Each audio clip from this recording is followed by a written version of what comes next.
Okay, guys. So I'm coming back again. I started one video and then I'm home and my family is home. And it just goes to show that in my initial video, one of the things I talked about is that I have a busy life. And to be honest, I think sometimes we try to make everything so perfect and just right that, there might be things happening or circumstances going on around you that it's not going to be the perfect situation. And I think for me, and what I would like for my channel to represent is the real life of people that are in relationships. Like what really does happen. For instance, right now, I am currently working on a second degree. Well, I have one master's and I'm working on another one. And so my life is really just not conducive for any type of serious dating right now, anyway. Just because my focal point has to be on this homework because I work a full time job. And so I was like, okay, I'll hurry up and go ahead and make this video right quick. And then I'm going to go outside and I wanted to put down some weed and feed. And I was thinking, well, I don't want to do the video in my outdoor work clothes. I'll do the video in my work clothes that I'm in now, my business wear. And my family members are walking through the house and they're talking and they're doing other things. And so I'm like, okay. So I stopped the video, the first one, to come back. And I'm saying all of that to say that we must be realistic in what our expectations are for relationship and marriage. As we look at my channel mainly being about relationships, marriage, and I will dibble and dabble into some family circumstances and situations. And when I say that, I mean, like family relationships. As I shared with you all, my degree is in human services. And so I am very interested in family dynamics and anything that helps to cultivate the human body, the human person.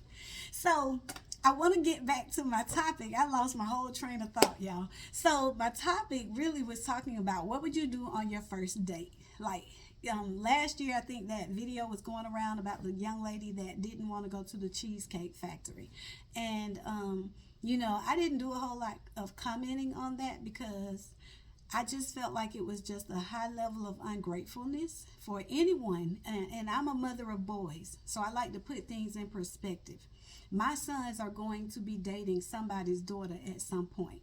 And how dare a daughter get in my son's car and say that she wouldn't want to go to the Cheesecake Factory? Or I don't care if he wanted to take her to McDonald's or Burger King. If it's the fact that he decided that he wanted to try to take her somewhere and do something for her, then it's not about how much money that he would be able to spend on her.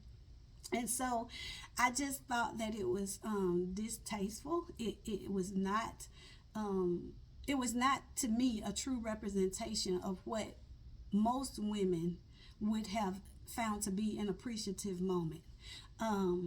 And even just the ability to have somebody to put out a list of places that they wouldn't go. I just want to put it out there that most of the places that were on the list are places that I would totally enjoy going. So does that mean that they have to be where I go all the time? No. But realistically and honestly, the average person and the average family is not in a position where they are able to spend $200 or $300 every time that they go out to dinner. That's unrealistic. And anybody that has that type of expectation, especially for a first date, is unrealistic. So, and I'll say on the average person in Atlanta that I know that's in my circle, even if they're doing well, the average person, if it's a two-person household, they might be making $100,000 to $150,000 a year. If it's a single parent household such as myself, it may only be somewhere between 40 and 80,000. The average. That's the average. The average is going to be closer to that 40,000. But the average of most people in the Atlanta area that might be even doing what people would consider to be well are only making $75,000 to $80,000 a year, if that. And I'm talking about my age bracket. Now, some of the young people are even making more than us, because I know with many of the kids that I know of that went to college with my son, often they're coming out of college making what it has taken us 20 to 25 years to even think about trying to make. And when I say make us, the people within my circle, my age range. So I want to get back to what would be a good first date. Like, tell me what you would like to do. So I posted a video a few minutes ago, and I did it just to draw up some chatter. But and the video is called like where would you want to go for a first date?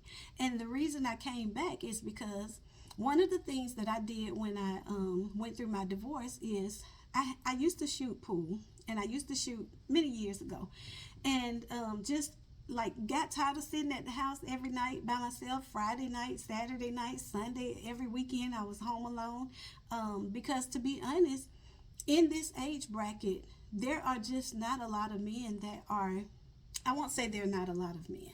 There are not a lot of men that are interested in seriously dating someone. So the pool of men that would possibly want to get married or desire to get married that might be compatible with you, it might be really, really slim. And so I was like, okay, Marinee, you can sit around the house and be sad and look at all your problems and everything.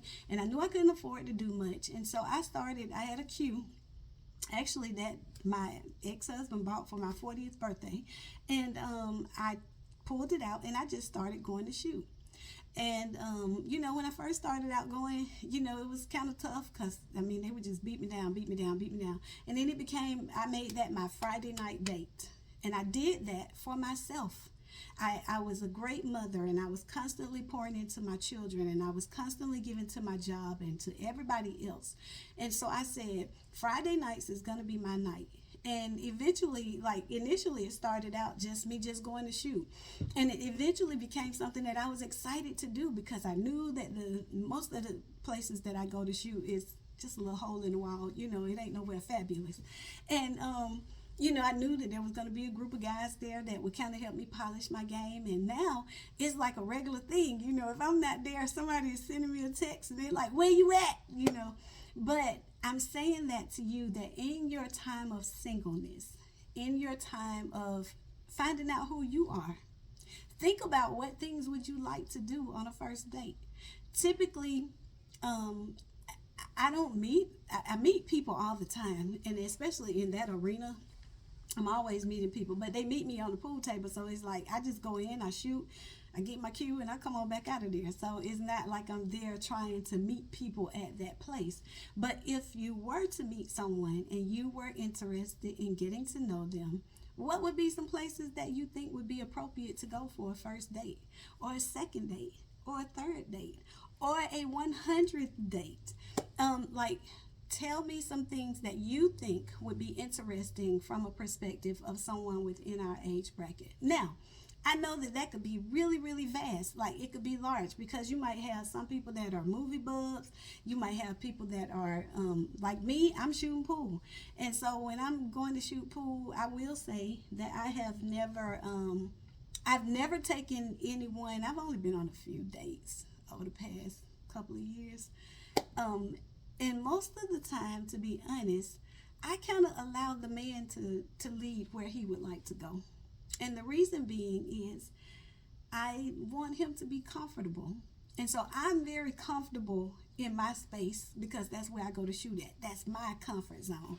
And also because that is my comfort zone, that's not a place that I take anyone for a date, because that is my safe space now. That's the space that I found after my divorce, and I don't want to engage someone in that space unless they were someone that I felt like that was going to be a long-term relationship.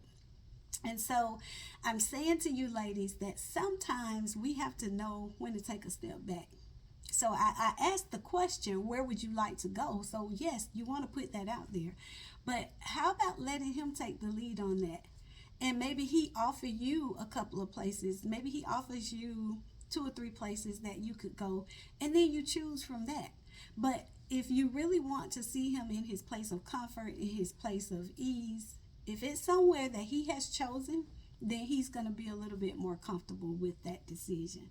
And I think that sometimes, especially women in leadership, we have to know when to step back. Like, you got to know when to press the gas, and you got to know when to just ease up off of it and cruise. And so, I just wanted to jump on here right quick, I'm gonna now put on my other hat and go out here and try to put this weed and feed down because the weeds are just gonna take over. I didn't put nothing down in the wintertime, y'all, and they just popping up everywhere.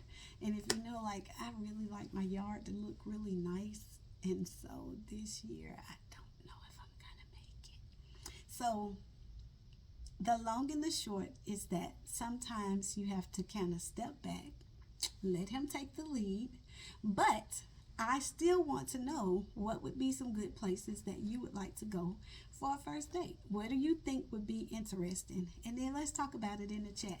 So I need for you guys to do what? Like, I need for you to share, and I need for you to subscribe and ask your friends and your family and everybody that you think might be interested in my channel and what I might have to say to give me a ping and just subscribe, join in with me. And if you guys put some information in the chat, I'm going to respond to that.